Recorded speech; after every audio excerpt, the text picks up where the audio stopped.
प्रिय विद्यार्थी साथियों, जय हिंद।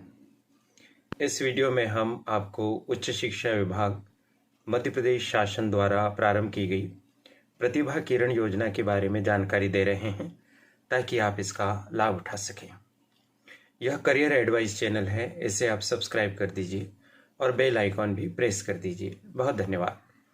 मध्य प्रदेश शासन की कल्याणकारी योजनाओं के अंतर्गत प्रतिभा किरण नामक योजना छात्राओं के लिए या लड़कियों के लिए बनाई गई एक बहुत ही अच्छी योजना है। इस योजना का लाभ कौन प्राप्त कर सकता है, यानी पात्रता क्या है, इस योजना के अंतर्गत कितना लाभ मिलता है और योजना के अंतर्गत लाभ देने की प्रक्रिया, पात्र विद्यार्थियों के चयन की प्रक्रिया क्या है, इन सब बातों के बारे में जानकारी आप प्राप्त कर सकेंगे। आप अपने मोबाइल की स्क्रीन पर देखिए, एक स्लाइड आपको दिखाई देने लगी है। आप देख पा रहे हैं कि पहले कॉलम में आवेदक की पात्रता का उल्लेख किया गया है।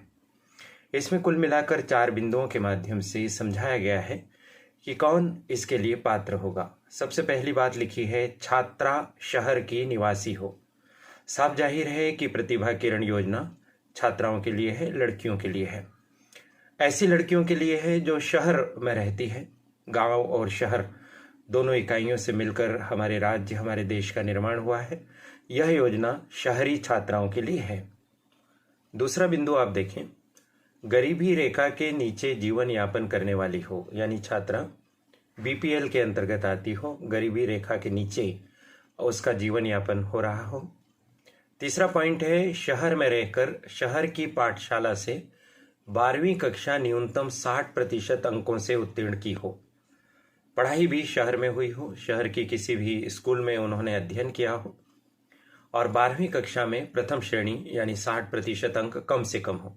इससे अधिक जितने हों उतना ही अच्छा है, कम से कम 60% अंक चाहिए।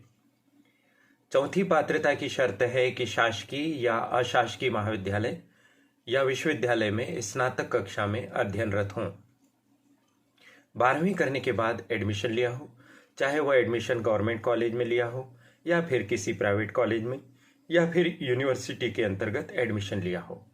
तो ये 4 पात्रताएं आपको पूरी करनी है। यदि आप ऐसा करते हैं तो इस योजना का लाभ ले सकेंगे। क्या मिलेगा आपको लाभ के रूप में? आपको मिलेंगे पैसे, राशि। कितनी राशि मिलेगी? प्रति माह 500 रुपये आपको प्रदान किए जाएंगे। अधिकतम एक सत्र में 10 माह के लिए आपको यह राशि मिलेगी, यानी कुल मिलाकर एक वर्ष में आप 5,000 रुपया अधिकतम प्राप्त कर सकेंगे। क्या यह राशि हर वर्ष मिलेगी? जी हाँ, जब तक आप स्नातक की पढ़ाई करेंगे, first year, second year, final आदि, आपको प्रति वर्ष 5,000 रुपया प्राप्त होगा यदि आप इसके लिए पात्र हैं और सही समय पर आवेदन कर सकते हैं। अब देखिए आवेदन एवं स्वीकृति की प्रक्रिया, तीसरा कॉलम देखिए। सबसे पहली बात इसमें लिखी है कि निर्धारित तिथियों में प्रतिवर्ष छात्रवृत्ति के लिए ऑनलाइन पोर्टल पर आवेदन किए जाते हैं। तो आपको ध्यान रखना है निर्धारित तारीख। 2 दिन पहले इसी चैनल पर आपने एक वीडियो देखा था और उसमें आपको बताया गया था कि इन योजनाओं के लिए आवेदन किया जाना शुरू हो गया। तो अभी चर्चा करने पर पता चला कि आपको जो नए बच्चे हैं, यानी जो अभी 12वीं से फर्स्ट ईयर में गए हैं, उन्हें 2-4 दिन प्रतीक्षा करना है। सत्र 2022-23 का ऑप्शन नहीं खुल रहा है। लेकिन जो पुराने बच्चे हैं जिन्होंने फर्स्ट ईयर में इस योजना का लाभ ले लिया, आप सेकंड ईयर में आ गए या सेकंड ईयर में भी योजना का लाभ ले लिया और अब फाइनल में आ गए हैं, तो उनके आवेदन हो रहे हैं। तो आप 2-3-4 दिन की प्रतीक्षा करने के पश्चात आप निर्धारित पोर्टल स्कॉलरशिप पोर्टल 2.0 पर आप जाकर आवेदन करें। एमपी ऑनलाइन से संपर्क करें और उनके माध्यम से भी आप आवेदन कर सकते हैं, स्वयं भी आवेदन कर सकते हैं। आवेदन करने के बाद संबंधित महाविद्यालय के प्राचार्य द्वारा उसकी स्वीकृति की जाती है। जांच पड़ताल होगी कि आप पात्रता की शर्तें पूरी करते हैं या नहीं। स्वीकृति के उपरांत विद्यार्थियों के बैंक खाते में राशि जमा हो जाएगी। आप जितनी राशि के पात्र होंगे उतनी राशि आपके बैंक खाते में जमा होगी। और आखिरी में यह बताया है कि यह योजना प्रोत्साहन योजना है, अतः हितग्राही छात्रा इसके साथ अन्य योजनाओं का लाभ भी प्राप्त कर सकती हैं। तो इस योजना के अलावा जिन योजनाओं में आप और पात्रता रखते हैं, उन योजनाओं के लिए भी आवेदन करके आप लाभ प्राप्त कर सकेंगे। तो फिलहाल आपको क्या करना है? फिलहाल यदि आप इस पात्रता के क्राइटेरिया में आते हैं तो एमपी ऑनलाइन से संपर्क करते रहें और 2-4 दिन में जैसे ही नए सत्र के विद्यार्थियों के लिए ऑनलाइन आवेदन शुरू हो तो ऑनलाइन आवेदन कर दें। पुराने विद्यार्थी जिन्होंने 21-22 में एडमिशन लिया था उनके आवेदन हो रहे हैं, तो वो आवेदन कर दें। आवेदन करने के पश्चात आवेदन की प्रिंट निकाल कर अपने पास रखें, और कॉलेज में जब इसके ऑफलाइन फॉर्म जमा होंगे उस हिसाब से आप फॉर्म जमा कर दें।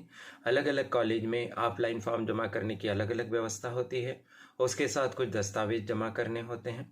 वो सब कंप्लीट बंच आप बनाकर फिर अपने कॉलेज में जमा कर देंगे। जब आप जमा कर देंगे उस फॉर्म की चेकिंग होगी, और चेकिंग होने के पश्चात आप पात्र पाए जाते हैं तो आपके खाते में सरकार के माध्यम से, जैसे भी समय भी लग जाता है कई बार इसमें, तो जैसे ही सारी प्रक्रिया पूर्ण होगी तो सरकार के माध्यम से आपके खाते में निर्धारित राशि जमा हो जाएगी। तो आशा है कि यह जानकारी आपके लिए बड़ी काम की रही होगी। इस जानकारी को साझा करने का अवसर मुझे करियर एडवाइस चैनल के द्वारा प्रदान किया गया। मैं करियर एडवाइस चैनल के प्रति बहुत बहुत आभार व्यक्त करता हूँ। इसकी संचालिका प्रीति गुलवानिया जी और उनकी परिश्रमी टीम को बहुत बहुत धन्यवाद देता हूँ। आप सभी को शुभकामनाएं।